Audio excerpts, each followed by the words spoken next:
Welcome to the very first episode of our mini series for my fat loss phase coming up. Unfortunately, I'm going to have to say no to doing the half marathon. Nothing bad happened, but when you are doing more long distance running, it requires a lot of time for training and it requires a lot of recovery. And I was Yes. just getting to the point where within Thriving On, Toby knows this, we have so many projects in the background right now where I'm like, I need to adult. I need to put, like, I can do this goal next year. We need to focus on all the big things that are coming up that we're very, very excited for. So I still wanted a goal. And this goal kind of kills two birds with one stone. I have to call myself out on something. And Toby knows, he's seen this too, is I've had such a horrible fixed mindset when it comes to social media. Like the whole, like, it has to be perfect. I don't know what to do, so I'm just not going to do anything. I don't know my voice. I don't know what I want to do. All these different things of like uncertainty. And the thing is the only way for me to actually figure those things out is start doing it. But I've been just such a butthead to myself and not doing anything at all. So there's this trend that I can actually really get behind on social media right now where there's these people that are posting every single day and they have a goal of reaching this specific goal, whether it's a weight or body composition or something like that. And they're also posting every single day. They're like, I'm going to post every single day until either I hit this specific fitness goal or I hit this many followers. And so I really like this concept because one, it's really going to give me the kick in the butt that I need. It's kind of scary, but we need to do something scary to grow. So I'm going to lean into it, even though I'm like, crap, what did I get myself into? But I am going to use this as a fat loss phase. One, I'm a little heavier than I normally am. I'm like not hating on myself, but I am a little uncomfy in my body, a little tighter clothes. Definitely going through the happy phase. Me and Calvin have been together for just a little over a year and we've had a lot of fun, but it's time to rein things in. And I think a fat loss phase would be really like a really great choice to go into. Two, I also want to share that going into a fat loss phase doesn't have to suck in comparison to what you see on social media. You see a lot of fear mongering, you see a lot of extreme tactics, and God, I see a lot of these reels. I'm like, this is the exact reason why I struggle with disordered eating and an eating disorder majority of my life. And I just wish more people would know that it doesn't have to suck.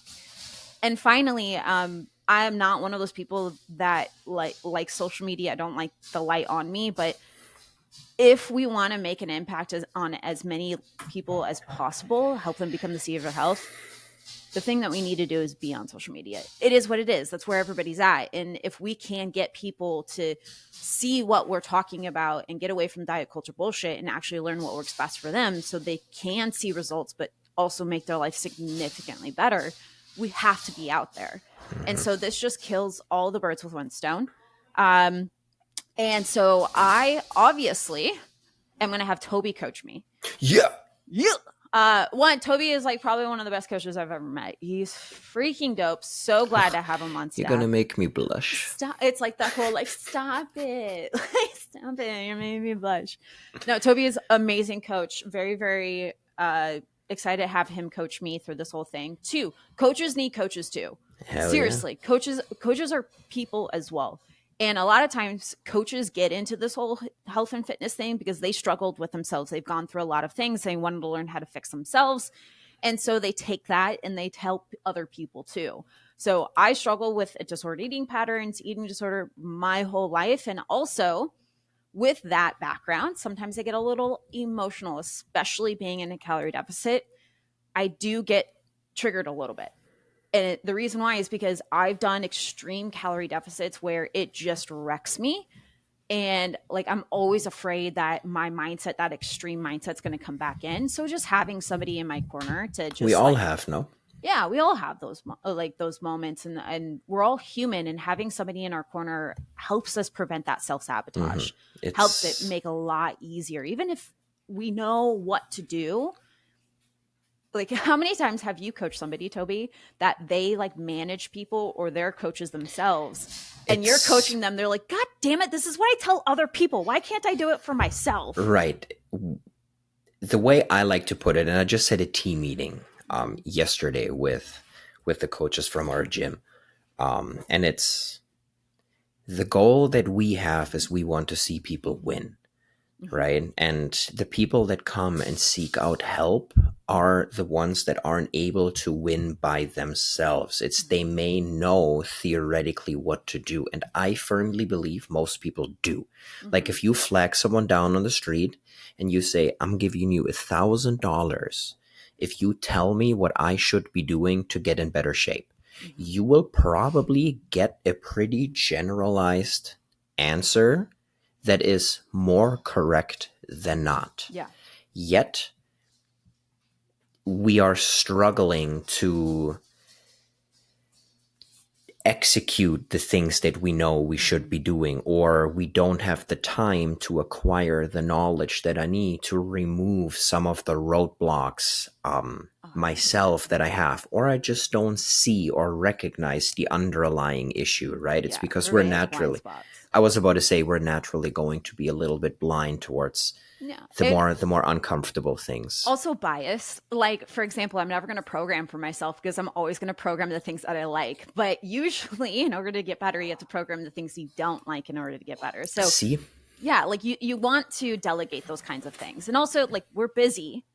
I want to delegate that. I don't want to program my own stuff. I don't want to do my own. I don't want to think I don't want to think about it that much. I want to have somebody do that work for me. So it takes a little bit of pressure off my shoulders too. And so it just is super helpful. And you're 100% correct. I think that majority of people make the mistake of thinking, I know what to do, therefore I should be able to do it. But like bridging the gap between I know what to do and actually doing it is the hardest part. That's one of the reasons why I'm not worried about AI coming in, is because everything that we know, you can literally go on ChatGPT and just like search it. And you'd probably get all the answers that we're going to give you. The thing is that the hardest part is the mindset shift, the behavior change, learning the skills. Like, I know what to do, but how do I specifically apply it to my life? How do I use my problem solving skills, creating that solution oriented mindset type of thing? That's the hard part, like overcoming a lot of the past experiences that more than likely are negative, that really sabotage your success. Like, that's the hardest part. Even people that do this for a living, we all struggle with that too. So coaches need coaches too. I'll be honest with you, I would not be able to achieve the things that I've had, like being a weightlifter, going through this extreme before and after of me losing 50 pounds and all that stuff in the beginning of my journey. I would have never been able to do it without coaches. I think there's a small population of people that can actually do it without coaches nowadays. And that's unfortunate, but like, we just live in the day and age where our environment works against us. The cards are literally stacked against us. There's not a lot of accurate information out there of what to do, or there's too much information and then everybody gets super overwhelmed. So it's really hard to do it on your own nowadays. So right. With that being said, I'm going to have Tobi coach me through this whole process, and we're going to be sharing the whole thing on these episodes that we're going to be releasing on the podcast and also on YouTube. It's going to be a little bit longer form, but we're not going to keep it too long. But we're just going to be 100% transparent, the good, the bad, like you're going to see it all. You're going to see that I'm a human too. I'm going to have my good moments and bad moments, but we're also going to just share what we actually do with our clients in the back end. So that way you get a clear view of like what you could be doing in your own journey to avoid a lot of the mistakes that I made in the past, or you've probably made in the past. For sure. Let's dive on into it. I think, if anything, Tobi, you're taking over from here, but I think that we're just going to be going over our starting point right now of where I'm starting at. Yes. Happy New Year. Blank slate. Let's go. Right. For my math nerds, episode 0. Right? Because it's like in engineering, we start counting there. Now, we always like to start with a goal in mind, right? And welcome to Coaching with Me, where I share my screen more than I don't, so that you see what I see. I draw a lot on I have like a whiteboard app. I draw a lot on my whiteboard. I write things out. Like if I'm explaining something, I will write out like a takeaway sentence because it's a lot easier for people to understand and memorize. And if you can understand why I'm telling you that I suggest this change, it's much easier for you to implement it, even if you disagree, right? And we're all welcome to disagree, right? But it's a matter of kind of like taking you back to elementary school mathematics. Use this formula, but why? Because because I say so. And the second that answer happens, now I'm resistant to doing it. You're right? like the But boss just of me. right. But just because I don't like to use that formula, but if the teacher explains to me why this is the most advantageous formula to use, it's going to be much easier for me to actually like take that resistance and remove that so that I can actually focus on doing the work. Right? So let's start with, oh my God, for this recording tool, I have to be in a different browser and it shares screens differently. So forgive me if this takes a while. There we go. Here we go. All right. We always like to start with a goal in mind. And that doesn't mean that that's going to be the final goal, but once we've reached the goal, we will set a new one so that we always have an objective point of view. Subjectivity is what kills. Yep. Right? Because I think I should be moving faster. I think this should be more effective. I think I should be working harder. We have all, and this is what leads to self-sabotage, right? But if we can be very objective, right? Very logical. 100%. And this is an ambitious goal, right? So our goal right now, because when we're looking starting point, we're right around, depending on scale accuracy for the day and depending on where we fluctuate from one day to the next, let's say on average, we're at 160, right?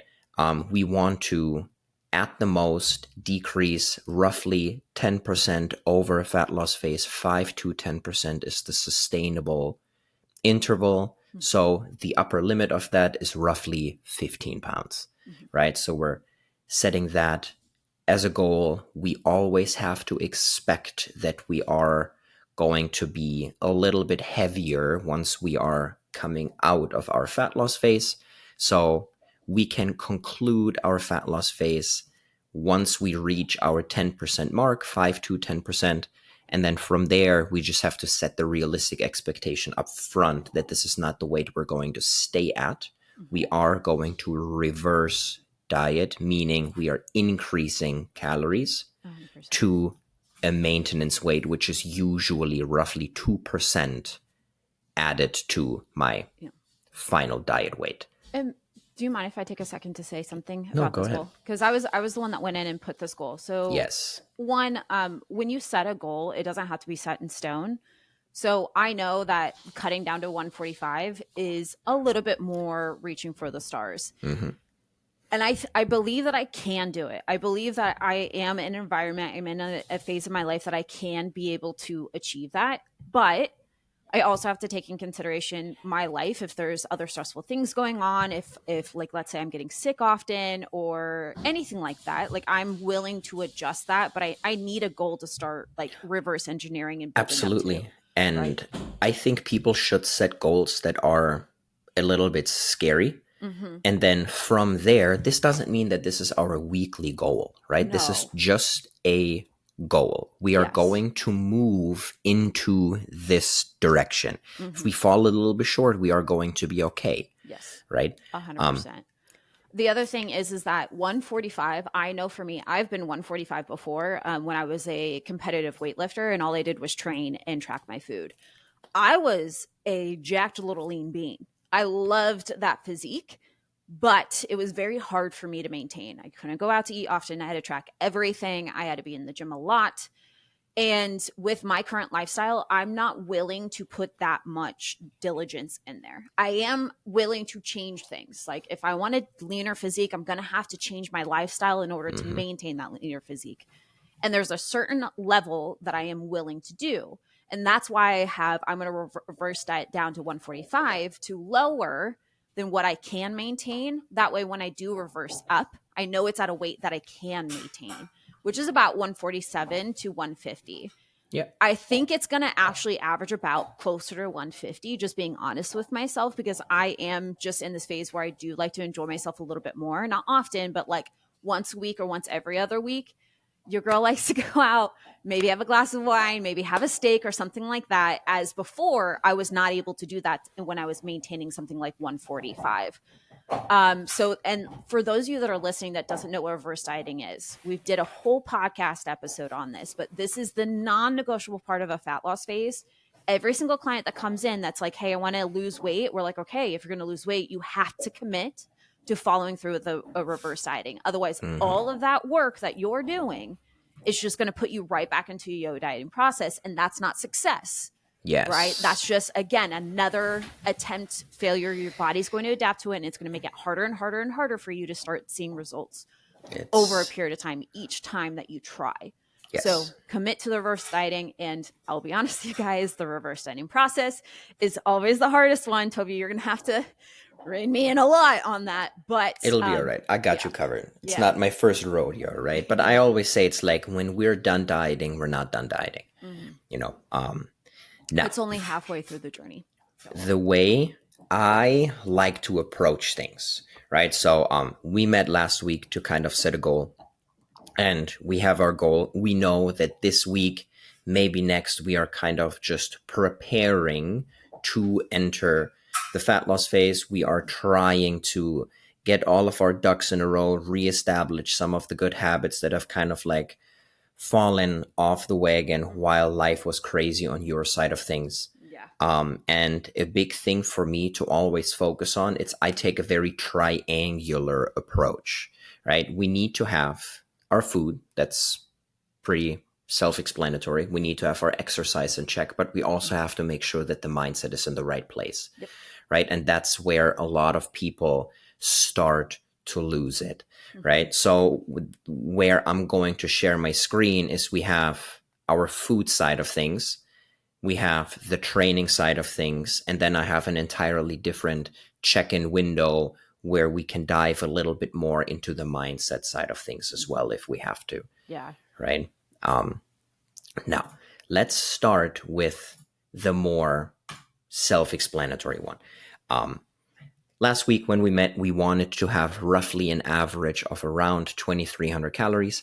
Now, the average that we're seeing here is a little bit skewed because of some of these days. I can't remove them, but if we... I think, let me double check, but I thought I tracked those up. Yeah, okay, May. August 11th, I did track the whole day. That one's the only one that's not accurate. So sometimes there is a little bit of, again, when there's background communication between... Yeah, you can't always make it perfect. But just let you know, it was only one day that it didn't track. Yes, but I usually will ignore this number, and I will simply just look at these, and then we'll go here, right? Because I can still get to see the bigger picture. By the way, the 11th, it was 2165 on there. Beautiful. And then 152 protein, which is a little bit lower. But yes. I promise I tracked that day. No, I think you did a fantastic job tracking your food intake. It's when we're reading through this, right? It's great to hear that you were feeling a little bit more neutral and positive about the process again. I was actually talking to Calvin about this. So for those of you listening, again, I've had previous experiences of extreme dieting where it's it kind of scares me to go in a calorie deficit again because I'm afraid I'm going to do the same thing I did before, what I worked my ass off for years to dig myself out of in terms of hormonal woes, poor relationship with food, just all these different things, finding my self-value outside of the gym and tracking my food. It was hard. And over a period of time, I've tried going back into calorie deficits to see if I can prove to myself that I can do it right. And it's always been kind of triggering. And I've had to pull myself out because the mindset side of things, my body was fine. Exercise was great. It was just the mindset of me being in a calorie deficit freaked me out mentally. And I actually, this time tracking my food, it was very neutral. I was talking to Calvin in the car and I was like, I'm actually really type 2 excited about this, where it's not going to be fun while I do it, but I'm going to be very excited about how it turns out at the end of this calorie deficit. Because if you put me in a calorie deficit today, I noticed that around where I would probably be in a calorie deficit, I'm guesstimating where you would probably Mm-hmm. put me at.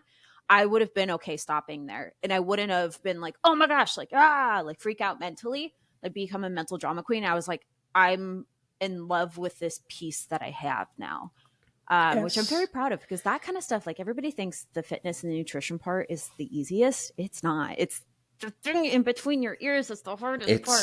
It's the So, simplest, not the easiest, oh, right? sometimes the simplest is the hardest. Yes. Now, this mindset shift that's a huge win, Mm-hmm. right? And I think it's going to be super beneficial as we move forward throughout these upcoming weeks. Yeah.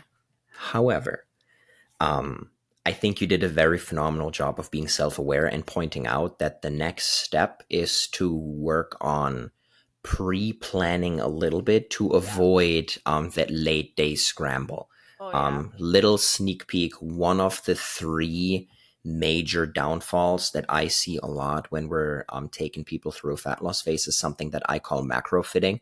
It's Mm-hmm. where we're trying on the run to fit the foods that I have at hand into my day and where can I manipulate. So fortune favors the prepared, right? So Yes. it's not the luck. It's just by making meal planning and pre-tracking a regular habit. Notice how I'm not saying meal prepping, right? Because sometimes that becomes annoying and I don't like to eat the same thing. I For do a hybrid. Like Yeah, I do a hybrid. Like if there's meals, like there's some meals that I can eat on repeat, and same. I will just prep it. Like my Greek yogurt bowls, like I can. It's just Same Greek thing every yogurt, day. frozen fruit, nut butter, chia seeds. I just put it in containers, and I don't even have to do anything for the rest of the week. But the rest of it, I typically like to do food prepping. Absolutely. Um, and 100%, like whenever I go through a fat loss phase, or I'm like trying to really be diligent with my nutrition, pre-tracking, like pre-planning, pre-tracking is non-negotiable. So I'll typically pre-track everything that I plan on doing for the week on Thursdays. I will order my food based off of that, because like now I have my meal plan. Now I can create a grocery list and order exactly how much I need without running out of it for the rest of the week. So I do that on Friday. Hmm. I order on Instacart and have it delivered to us. We live in the city, so getting to the stores that we typically shop at, it's actually cheaper for us and saves us a lot of time just to get it For delivered sure. to us. Absolutely. And then Saturday and Sunday, I usually split the meal prepping, because I don't like doing all, or like the food prepping, because I don't like doing it all in one day. ADHD brain, if you make me do it for too long, I'm out. But like if you give me that wiggle room of Saturday and Sunday, like I can be flexible. Like if we have busy weekend, one of those days I can do it on the other day. It just gives me more room to do it. I just need to get back into the swing of things. I'm going to be like time blocking it again. Time blocking is like heaven sent. If it's not on my calendar, I'm not going to do it. So it'll be time blocking, putting that in, getting back in the routine of things. I'm also going to talk to Calvin about it too, because if he's on board, I'm more likely to do it. He's really supportive on those things. And typically when I pre-plan and pre-track, I eat out less and I save a lot more money. And we like, everybody loves the whole budgeting thing. Like everybody loves not spending money that they don't have to. So that's a super helpful thing. So Yes. Right. So let's aim to create a routine by mhm. setting aside time whenever you feel like your down regulating time is. Usually what I find super convenient is to setting aside time each evening before or while I'm cleaning up dinner, while I clean up the kitchen, while I'm brushing my teeth, lay out my outfit for the next day, whatever your evening routine is, right? Just plan your next day's meals and the staple things, put them in your tracking app, because now you're removing decision fatigue if tomorrow becomes super crazy. You don't have to think about what you're going to eat. You can pull out your phone and it's almost like you have a menu with you at all times, Yeah, takes right? out the guesswork. I also, To like if I have a busy day, I'll pre-make everything, because I plan the mhm. day out. I'll pre-make everything and just put it in my fridge, so I can just like take my lunch bag and it's all Yep, right there. It makes everything seamless. It's one less thing for me to think about during a busy day. It's super powerful. absolutely, right? So let's make this a little bit more graspable. Mm-hmm. Um, this is now where our task board is going to come in super handy, where we can now assign some actionable steps, Mm-hmm. right? So we're going to say something super simple, relatively general, doesn't have to be perfect, but setting aside 10 to 15 minutes in the evening to plan your meals and snacks for the next day, right? Using our food tracking app, logging those meals and snacks ahead of time. It's going to help you see where are your calories, where do my macros stand, what can I fit in, right? If I get like a spontaneous invite to go out, like, and smash some pizza with family in town, or whatever it is that happens, right? And it's going to help us make adjustments even before the day begins, right? It's going to help avoid the rush to fill in calories at the end of the day. And it's going to overall feel just a little bit more balanced and mindful throughout the day, right? So if we can remove that. It makes eating not a chore. Like yesterday, Absolutely. I think it was 2 days ago, I had over 1,000 calories left at like 7:00 at night. I was like, I do not want to eat. Obviously, I'm going to put my big girl pants on and eat still because I need to. I need energy tomorrow. So I literally went to the grocery store and bought like grocery store sushi and like ate some chocolate chips and then like a protein shake. It was like, it wasn't bad by any means, but like I probably could have had a better choice and it wouldn't felt like such a chore during that time if I ate more evenly throughout the day. So that's going to be super, super helpful. And buying grocery store sushi is not that good and it's kind of expensive. It wasn't worth it.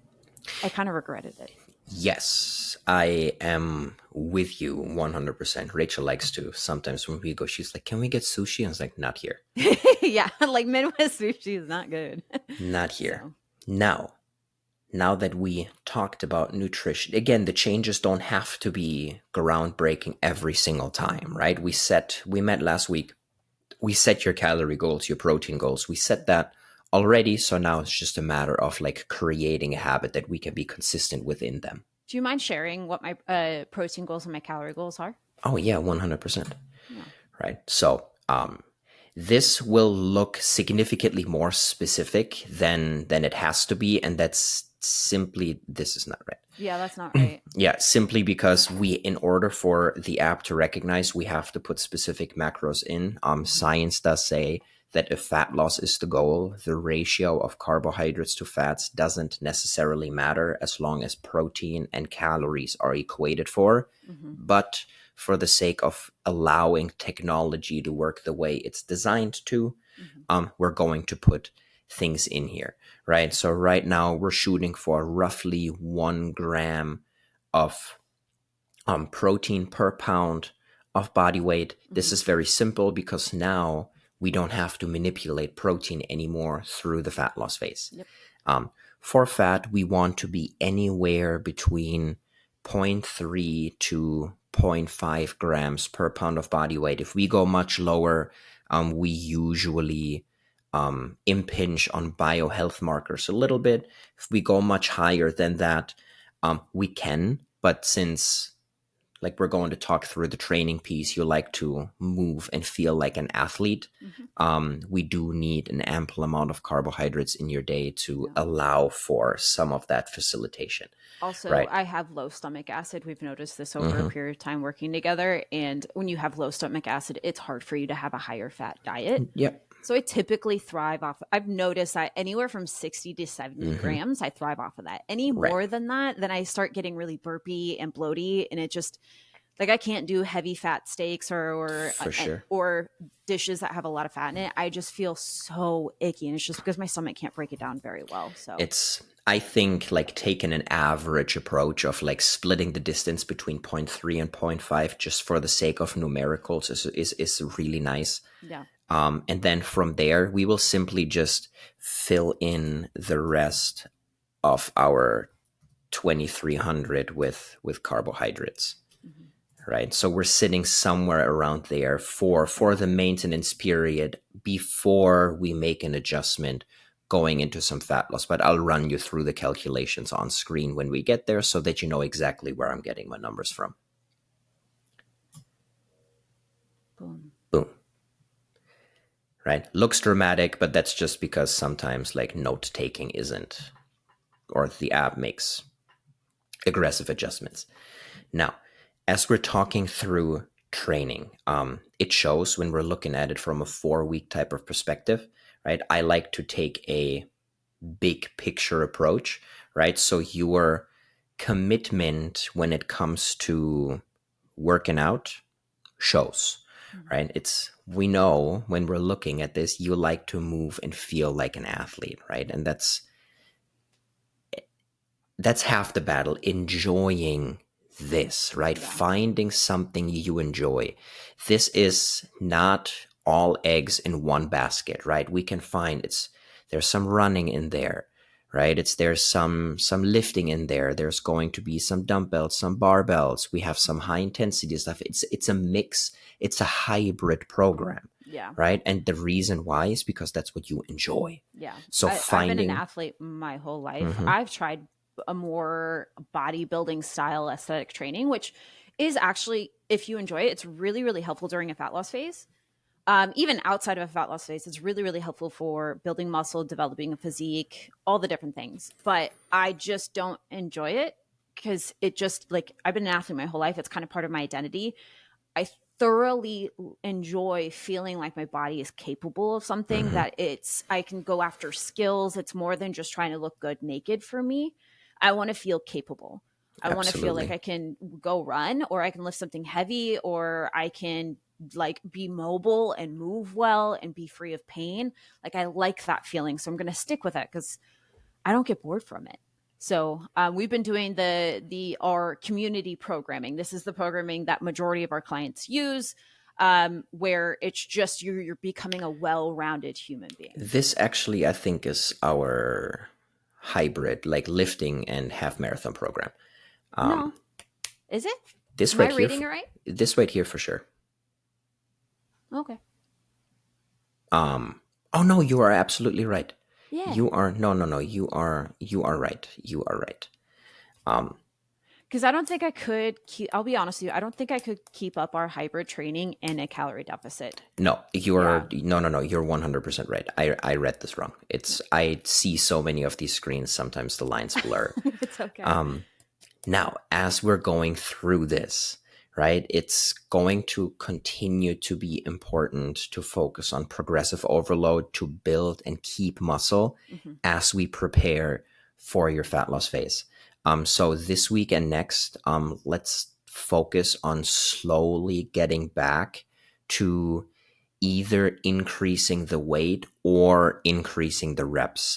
We are on the main strength days. We are on a percentage based level, so if we can stick to the percentages, that will be great. And then on the accessory exercises that come after, is we can focus on either one or the other.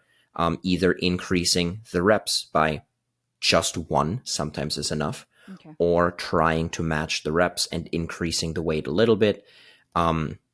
I know that a lot of programs, when we get them from, and this one too, you see here, 8 to 12 reps, that's just a convenient way to write it. But we find by reading research that we build muscle equivalently anywhere between 5 to 30 reps, as long as we're pushing ourselves hard enough. Yeah, you got to lift Right. heavy. So you don't have to, just because it says 12, stop at 12, right? If you've lifted like 35 pounds for 12 reps, but you can't do 40 pounds for 8, just try to do 35 pounds for 13 to 14, right? So that we're having some form of progressive overload. Now, this is the easy part for you, right? It's where I think we need to make sure that we are maximizing our results with less food that is essentially the same as saying increased intensity. The need for recovery will going to be important, right? 100%. With less food comes increased recovery needs. So let's start this week by focusing on not just pushing your limits, but giving your body time to recover if it needs to, making sure we're timing our food just right, having a protein-rich, carbohydrate-rich meal after we're done eating, having some attention to post-workout nutrition, making sure that in the evening, if you do chill and watch TV, stretch, foam roll, use a percussion massage gun, whatever it is that you have. We usually take that time and spend it relaxing anyway. And you would be surprised, not only is it going to enhance recovery, but it's also going to improve your sleep. Science shows that if we do some of those mobility exercises before we go to bed, we actually have more sound sleep. Nice. I love it. Right? And sleep is a So big thing. And huge. remember, guys, when you're going to calorie deficit, like it is stressful on your body. Think of your body like a bank account, right? And if you're always pulling money out of your bank account, you're going to be rolling in debt, and you don't want to be doing that. So if you're going to be taking more out, you have to be willing to put more in. So I'm willing to take more out by being in a calorie deficit. It is stressful on the body. And stress is not necessarily bad. You need stress in order to create a change, but you also need to make sure that you're pouring back into the bank account so you don't roll into debt. When you roll into debt, that's when you get cranky. You start possibly losing muscle mass. You start like hating the process. And it's just, you feel a lot of resistance physically and mentally when you are too stressed. So that's a big thing, is that like if you're going into a calorie deficit, respect that it is stressful, and be willing to pour back into the bank account through like things like recovery, food quality, and other things like that. So that's a big thing, is that like I'm going to be focusing on food quality. I know for a fact sleep is it's getting better, but it is one of my weaknesses. So it's like I'm going to have my good moments, but I'm going to have my bad moments, and I'm going to have to really be diligent around that. I think the other thing is that I'm going to, like, in terms of like my movement and my exercise, I'm going to prioritize walking, then strength training, and there is optional running. And I would like to do it, but if I am feeling very fatigued or tired, I'm more than likely just going to do something low intensity, like walking on an incline, maybe doing a bike that's chill, or just like walking outside just to get some sunlight, rather than trying to push hard on cardio. For sure. That's how I'm going to be triaging things. We'll talk about some very effective activities that we can do while or as we're transitioning through the fat loss phase, right? Because we now have to also factor in something that's called the stimulus to fatigue ratio. Do we want to send a stimulus for the body to change? Yes. But we also want to make sure that the fatigue ratio of that, like how many miles can you walk in a day, every day? Like there's a lot of people, it's this new thing is like walking 10,000 steps. That's roughly 5 miles. You could do that every day, right? Could you run? My goal. But could you run 5 miles every day? Hell no, I'd be stressed beyond belief. And my knees and my ankles would hurt. It's because the distance is the same, right? But the fatigue ratio that comes with it is significantly greater than the stimulus it sends for the same amount of volume. Yeah. Right? It's So, harder to recover. CNS for sure. system's going to be fried after a while. So, Tobi, do you mind going back and sharing the screen? I want to show everybody where I'm starting out with. And guys, for those of you that are like when you start off with a coach or anything like that and you feel uncomfy taking those pictures, I'm right there with you. I don't like, again, I'm not that type of person that likes to share these things. Even when I'm lean, it's not like not my thing to have eyes on me. I'm kind of a private person. I'm very much an introvert, contrary to popular belief. But I'm going to do the uncomfy because I want to be honest with you. I want to share these things with you. I want you to see the background. And I also want you to see somebody doing the hard thing and doing something that's uncomfy in order to achieve something. Now, I see a lot of change in physique already. And I haven't changed weight. That's right. cool. Now, this is now what I want to point out. So I'm going to interrupt you. And because you're about to talk about yourself very negatively. Yeah. And this just goes to show that it doesn't matter how great other people think you feel, right? We see an ab line insertion. We see like quads coming out. We see like a very much an hourglass-like figure. Body dysmorphia doesn't stop. It doesn't matter what your physique looks like, right? It's like, this is you right now, and you're saying you're uncomfortable, right? And I don't want to take away from that, but there's going to be a lot of people that say, I would kill to look the way you do. Yeah. Right.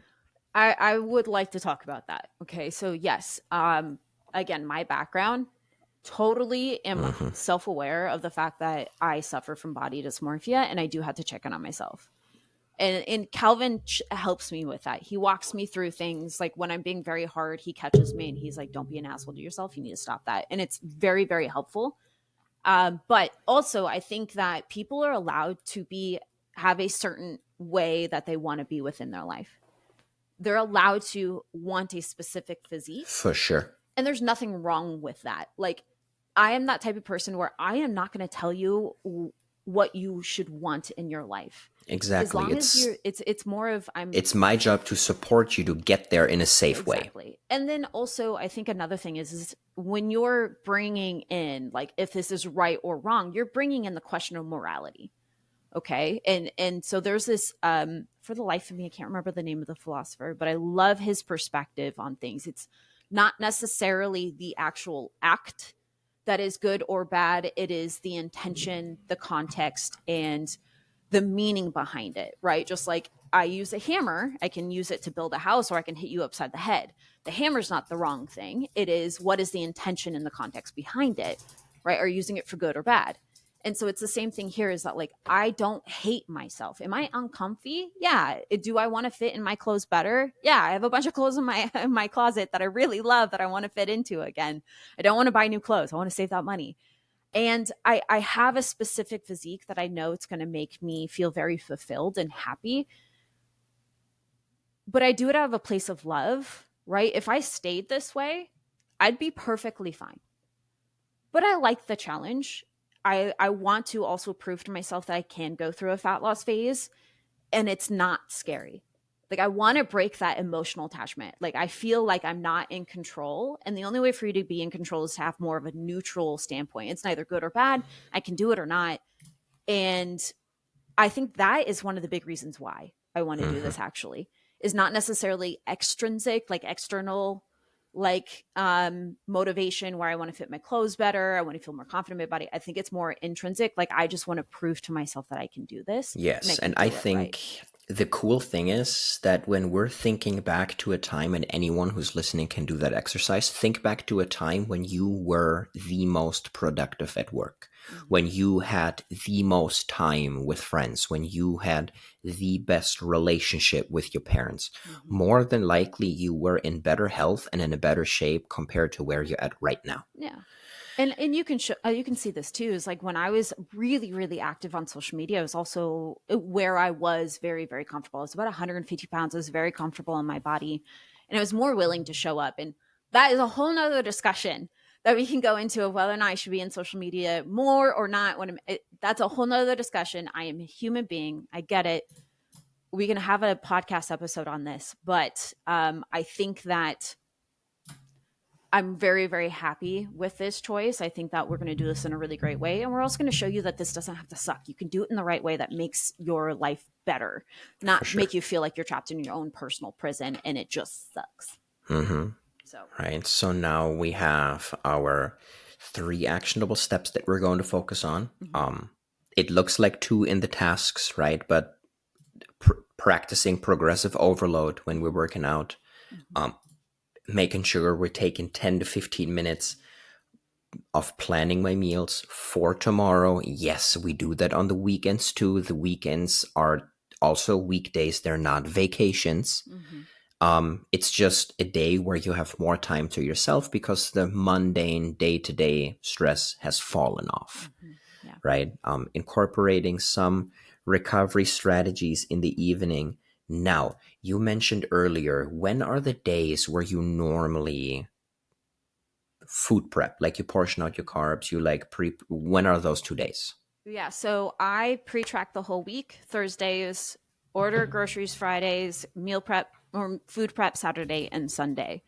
And then on the daily, I just adjust the next day depending on my day. Like, just because I put it into my app doesn't mean that I can't adjust it later on. At least I have a template to go off of to start with. Yeah, I do this for clients too. It's like, yes, put this in your calendar. I just want to make sure that we are keeping track of these, and I'm actually following through the actions that I need in order to achieve the calorie deficit in the training that I want to do. So, I think another thing to point out, guys, is that when we were going over my calories, we're not in a calorie deficit yet. like Toby said before, we need to make sure that we have a solid foundation. We have the things we need to be doing already in action before we go into calorie deficit. Because if you try to get back into the routine of things while being in a calorie deficit, it's a little much at once. Like when you go into a calorie deficit, it should be a simple transition where it's like, oh, that's it. Like all I have to do is just adjust my calories. And you're like, oh, this seems very, very simple. And it's like, yes, it should be. That's when you know you're ready for a fat loss phase mentally, is where it's like, it's just seamless. Like the check-ins with your coach should be like, yeah, great job. Or it should be just like very streamlined and straightforward and very simple. If it feels overcomplicated, if you're doing too many different things on the mindset side or the skill side of like meal prepping, all that stuff, it probably shows you that you're not quite ready yet. You don't have the routine down. You don't have the foundation down, which is just going to more than likely sabotage your success in the long run. Take a second, build your foundation. I've been doing this for a while, so it's only going to take, how long are we want to being in a foundation phase first for? In a foundation phase, it's you've been around maintenance while you've been around gaintenance for quite some time. So we probably just have to like take, and this is now very, very different from other people, right? Some people have been under eating for a long time before starting to work with someone. So we may have to reverse diet a little bit longer. Someone, that metabolism in place if you've been overeating for a long time, we can probably start dieting the second we got the habits that we need to have in place all set. Yeah. For you, it was just recovering from the stress of life. That was so making sure that we are prioritizing mental and physiological recovery from that before we are placing a stressor like calorie deficit. So last week we said 2 weeks. So this week will be next week. And then talking next week, we'll make a plan for the calorie deficit. I agree. Correct. I mean, I do feel better, but I still feel like I'm going to the gym and I'm lifting and I'm doing much lighter weights, but I'm not recovering as much as I usually do. Like sleep is still, I'm still waking up not feeling too recovered. And it's because I went through like 2 weeks of extreme stress and barely any sleep. Like my body's not going to recover just like that from an event like that. For those of you who are listening and just tuning in, my dad had a heart attack, like the Widowmaker type of heart attack. It was very, very scary, but luckily he came out on the other end. Whoo, that was hard. I still get emotional talking about it. Holy crap. You should. It was a very scary thing. It was. So, oh God, I was not expecting this. Sorry, Toby. I know how much you hate feelings. Anyways. It just shows that this is going to sound weird, right? But it just shows how you feel about him. Right? It's tears usually mean it's things only hurt when we love someone. Yeah. We're going to stop talking about it because I don't want to cry right now. It's too early in the fucking day to do that. Too late. Right now. Too late. I know. Anyways, he's doing great, guys. But it was just really tough mentally and physically. We just need to give ourselves some grace and some time to recover from it. Absolutely. Going into a calorie deficit at the same time, oh God, it would be a shit show. So we're giving it some time. And also, I always say this, is that even if I've been tracking for a long period of time, I need a couple of weeks to get back in the swing of things. Like you saw a whole day that it didn't track. And when I actually get in the swing of things, I'm going to diligently track every single day. Even if I accidentally eat like a little bit of a trash panda, I'm still going to own my shit and track everything as best as possible. Because it helps me own my actions, but also it helps Toby know what we need to do objectively rather than going off of what I think is happening. What you think and feel, like you were talking about before, is usually like causes self-sabotage. And it allows me to ask a question, right? Kind of like we did on that day where it said like 900 calories. I was like, hey, I think this is a technical error or you just forgot to track. Yeah. But just for accuracy's sake, did you really only eat 900 calories, right? And it's like, it allows us, and it's the same thing when it says like 5,000 calories. It's like, I'm not going to shame you for it. I'm now jealous. It's like, how'd you eat that much food? Like, how come you didn't invite me? Yeah. You know, that sounds like a good day.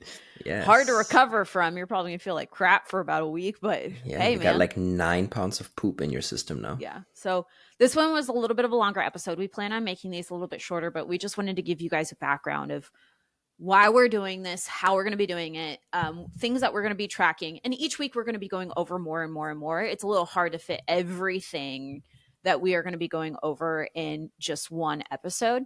But I want you guys to keep coming back week by week. We're going to share like my before and after, like my pictures over a period of time, my measurements, my accuracy, my habits, and we're also going to go on the mindset side of things of what I think I'm doing well with, what I think I'm struggling with, like just owning my shit too and giving you guys an honest perspective of what it's like to go through a fat loss phase.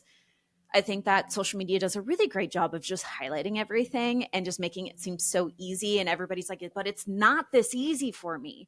And so people feel very unheard or unrelated to. And it's hard for them to actually see the results that they want because they're like, why is it so hard for me when it's so easy for the social media person? It's not. They just don't share it with you. They don't share those struggles with you. And so we're going to do that here.